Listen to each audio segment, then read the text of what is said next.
The Entrepreneur's Library, episode 19. Welcome to the Entrepreneur's Library, the only book-centric podcast that reviews all the top-selling business books and shares authors' perspective firsthand. This is your resource to finding the next great book that will enable you to grow personally and professionally. Welcome your host, Wade Danielson. Thank you for joining us on the EL. Today we have Ben Arment, author of Dream Year. Welcome, Ben, and thank you for joining us on the Entrepreneur's Library. Thanks for having me. Definitely. Will you take just a moment to introduce yourself and tell us just a little bit about you personally? Yes, my full name is Ben Arment, and I am the founder of an organization called Dream Year, and we coach people in pursuing their passions and helping them turn them into businesses. Okay, great. Thank you for sharing that. Now, let's jump right into your book, Dream Year, which was just made available, or it's about to be made available for purchase on August 5th, 2014. Ben, we're going to move quickly, but here are some of the top questions our listeners would love to get answered.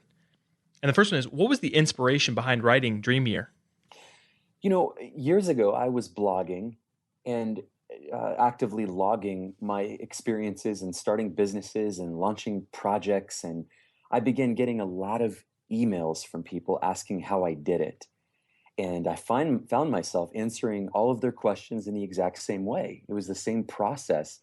And I realized after a year of this that there was a real need for someone to lay out what it looks like to bring a business to life, bring a project to life. Now, there are a lot of entrepreneurs out there who are gifted at it, or people who have gone to business school. But for everybody else, they found themselves stuck in a job that they didn't like, or doing something that limited their time, and they were looking for a way to bring these projects, these dreams, these ideas to life. And I found that I had a real niche for doing that. And so I began coaching people, and it went for 4 or 5 years. And all of my writings, all of my emails, and all of my research, and certainly all the stories that came out of my coaching relationships yielded this beautiful book that I'm really proud of. It's the culmination of nearly 5 years of hard work, and I'm excited for people to read it. Great. So there's going to be over probably 100 different entrepreneurial type books that'll come out this month and almost every month thereafter. So the next question is, what makes your book different from others regarding the same topic? I spend a lot of time at the beginning of the book showing people how their passions or their ideas are rooted in their past.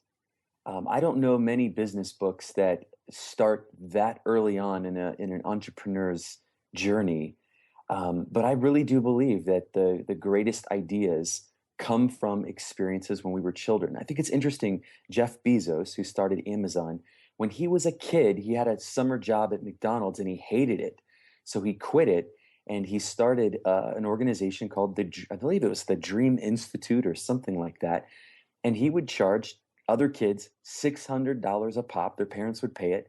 And he would guide them through reading books and all sorts of other adventures. And it's interesting to see that even as a child, he was that enterprising and had a great passion and love for books, which ultimately led to Amazon. So we really do believe that every dream has a history. It didn't just start now. It started when you were very young. And the fruit of that is something that you can trace all the way back to being a child. All right, Ben, now that we know a little bit of the background behind the book and the inspiration, this is my favorite part where basically just give you the reins and allow you to tell us or give us a deep dive of your book. And like I said, whether that's chapter by chapter or section by section, if you can just really give the listener/reader a great opportunity to know what your book's all about. Sure thing. The first chapter is called Daring to Dream, and it is dealing with all of the issues that keep people away from pursuing their ideas. So it's fear, it's risk, it's talking about all of the things that frighten people about pursuing an idea. And it really try to crack open this notion that fear is really just unfamiliarity. If you have enough exposure to something, the fear reduces, but you've got to expose yourself to it. You've got to take action. The next chapter is called Defining the Dream, and that is really about looking back at your history, realizing that your dream didn't just start now, but it's something that you can trace back to your childhood. There's not a single experience in your life There's not a single talent or ability or circumstance you've had that doesn't come into play. No moment in your life has been wasted. And certainly all of those things have to be pulled together to help you identify what is the best uh, expression of that. What is the best business idea or organizational model that comes from that? The third chapter is called Your Idea Model. And I call it Your Idea Model because not everybody wants to start a business. Some people want to start social justice organizations. Some people want to launch churches or nonprofits. And so we call it the idea model versus the business model. And it's helping people understand that the world is too full of ideas. It's a saturated place if you've got an idea. What you need is a new idea model. It's basically taking an idea that other people might be familiar with, but flipping it on its head. And when you do that, when you create a new expression of that idea or a new offering, it removes the competition, it reinvents the industry, and it offers a really unique experience to the world. And chapter 4 is called Your Financial Model. And really, this is the backbone of the book. This is not a book about pursuing a hobby, which is something that you don't get paid to do but love. This book is about helping you turn your passion into something that can be monetized. So I have this expression that goes, a great idea is a spreadsheet with skin on. And that really is about helping people understand what the financial model of it will be long before it launches. And the goal is to make a profit and to make sure that the effort you put into it is worth it financially. The chapter 5 is called Executing the Dream. And it's the notion that, every dreamer, every entrepreneur is made up of two people. You've got ordinary you, and then you've also got CEO you. And most of us go through life living as ordinary you. We have bosses who tell us what to do, or we have, teachers in school that guide our learning. And there really has to come a moment in our life when we decide that we're going to take the reins. We're going to be the ones that tell us to get up at 7 a.m. or 6 a.m., and the ones that tell us to make the phone call, the ones that tell us to get on the airplane and go. We've got to turn ourselves into someone more capable in order to achieve our goal and our dream. And chapter 6 is called The Big Ask. And it is all about rainmaking. It's about the idea that revenue is important to bringing your dream to life. And the only way that's ever going to happen is if you get in the business of making asks of people, and you become the chief friend maker of your dream, not just the chief executive officer, but the chief friend maker, someone who is out there building relationships, high trust relationships in which sales can result. And chapter 7 is called Branding the Dream. It is about crafting what you're offering to the world is, not just what the idea is, but how it will engage with the world. What kind of experience will you give your customers? So it's not just the logo. It's not just the website. It's how you answer the phone. It's the paper stock on your business cards. It's the total user experience. In fact, Steve Jobs once said that branding is not just your logo, it is customer service. And so understanding how you want your customer to engage with you, what the experience is going to be like. We talk about how you create that whole brand. And we do talk about logo, website, all of that sort of thing as well, but it's much bigger than that. Chapter 8 is called Building Your Platform. And it is about, really, it's the fact that if you have a great idea, it doesn't really matter if no one's aware of it. So it's important that we as entrepreneurs, we as dreamers, build a platform of people, a following, a fan base, while we're also constructing our business. These days, the world is saturated with advertising and marketing. So we really need, people that we can go to who are glad to hear from us. Chris Anderson calls this your 1,000 true fans. You've got to build your 1,000 true fans so that when you launch your offering, there are people ready to receive it, ready to buy it. Chapter 9 is called Marketing the Dream. And I really is sort of tongue in cheek, but I also really sort of mean it, at least for me personally. Marketing is about creating demand for your dream.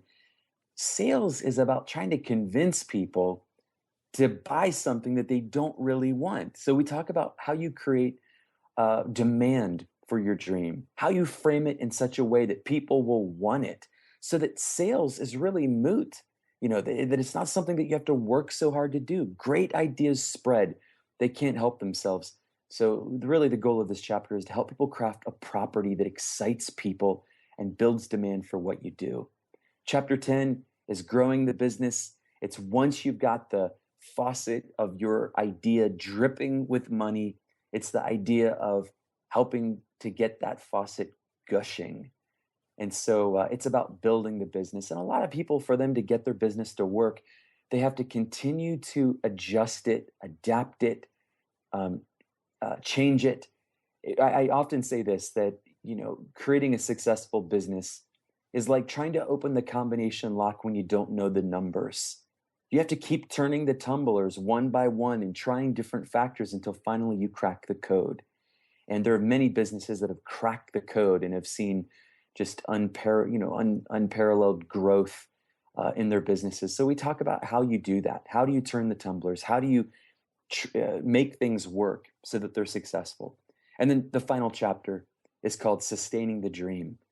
And it's really about encouraging the entrepreneur to not quit. I think some of the most successful businesses in history have been those who have suffered early failures and they just didn't quit. So the last chapter is really where I feel like my gifts as a writer and as a thinker shine. I'm such an encourager of the entrepreneur. I don't want them to quit. I want them to persevere. I want them to grow in their emotional fortitude so that the near brushes with disaster are not enough to wipe them out of the game. I think most people think that failure is really just sort of a reduction in standard of living. They don't like that they might have to sell their second car or pick up a second job. But that's not failure. You can survive that. There's nothing wrong with that. And in fact, that's the way that many entrepreneurs have succeeded. So that's a look at all of the chapters in the book. Ben, that was an excellent summary, and it sounds like there's a ton of passion that you put Yeah. into this book, and it also sounds like there's a ton of content and context, and that's what makes this next question so difficult. Because we're basically asking if the reader can only take away one principle or concept or action item out of the entire book, what would you want that to be? I would say that it is that I don't want, I call them dreamers, but it could be entrepreneurs or makers or creators. I don't want them to believe that you have to be special in order to work for yourself or launch your own business. I think we have mystified the entrepreneurial startup community. We have turned successful entrepreneurs into celebrities. And so we think that, well, they've got this special something and I don't have that. So I have to keep my passion to a hobby and I've got to go work a real job. And I think that's just a dangerous assumption to make. I think what Dream Year will do is it will demystify dreaming and it will break down the process of bringing a great idea to life into very actionable, practical steps. And that is a huge passion of mine. Years ago, I was watching a video by John Maxwell, who's one of the leading business authors out there, and he had this video called How I Write. And he basically said that he's asked by all these people all over the country how he writes so many books. And he said, well, I simply pull out a piece of paper, a pen, and I write. And he went on to explain that many people don't write books because they never sit down to actually write. And so I think there are a lot of principles in this book that people will be able to come away with and realize I don't have to be a celebrity or special or have these unique mystified gifts. I can do it. And so I think it's a permission giving book. And that's what I hope people will come away with. Excellent. Very good. Well, this next part is hopefully an opportunity for you to kind of brag on yourself. And that's to kind of pick a favorite quote out of your book that you actually wrote. So it can be one that you pulled from someone else, but ideally I'd love to give you an opportunity to, maybe through the writing process, you're like, wow, this was a great sentence that I just put together. So take humility out of it. Is there a quote that you really loved from your own book? Well, I think that there are two or three that I've seen get traction. I wouldn't say I walk around proud of these quotes. I've seen them get traction with other people. One of them is, from 30,000 feet, creating looks like art, but from ground level, it's a to-do list. And that is all about execution. It's that really at the end of the day, this great idea that you have can be broken down into actionable steps that are really doable. And the other idea is this, the other quote is this, it is that it is worth pursuing this dream. It is worth pursuing this idea. The quote is, if it doesn't work out quite the way you wanted, you can always get another job. You can always rebuild your savings. You can get your dignity back, but you can never recover what you never tried at all. That's excellent. That's very good. Okay.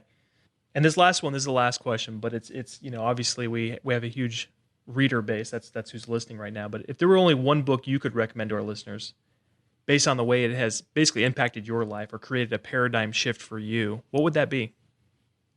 Wow. Can I give you two? Is that okay? Yeah, absolutely.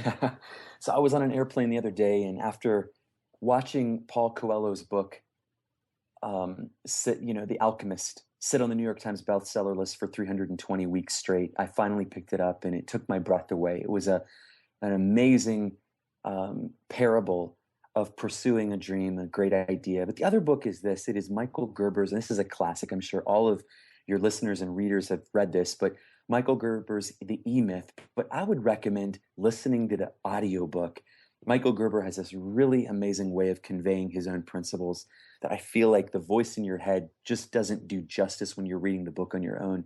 So I would say the audiobook for Michael Gerber's The E-Myth Revisited is just an amazing book and has impacted my life in tremendous ways. Okay, great. Ben, before we depart, can you recommend the best way for our listeners to get more information on you and your book, Dream Year? Yes, thanks for that opportunity. It is dreamyear.net. And that website has not just information about the book, but also my own social websites as well. Okay, great. Ben, thank you for coming on today. And I can't wait. I know this is hard to say after someone's just coming off another book, but I hope you write another one, and I hope we have you on again soon. Thank you so much, Wade. I appreciate it. Thanks again for listening in today. If you'd like to get your hands on Dream Year or any of the other resources mentioned by Ben, just look at the show notes at the elpodcast.com.